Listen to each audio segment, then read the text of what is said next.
దేవుని మాట, నీ ప్రార్థన అంగీకరించి ఉన్నాను, నేను నిన్ను బాగు చేసేదను.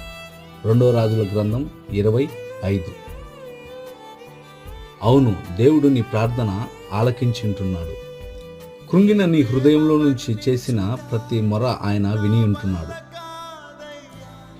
నీ ప్రతి అనారోగ్యమును ఆయన కొట్టివేసి ఆరోగ్యముగా చేసి ఉంటున్నాడు.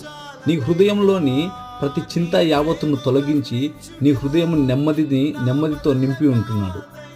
ఆత్మీయంగా నీకుంటున్న ప్రతి శోధనను తొలగించి ఆయనలో నడుచుటకు ఆయన నిన్ను స్వస్థతపరిచి ఉంటున్నాడు. సమస్తమును స్వస్థతపరిచిన ఆయన యందే నీ నమ్మిక ఉంచి ఆయనతో నీవు నడువు. దేవుడు నిన్ను బలపరిచి ఉంటున్నాడు, ఆయనలో నీవు బలపడు. ఆమేన్.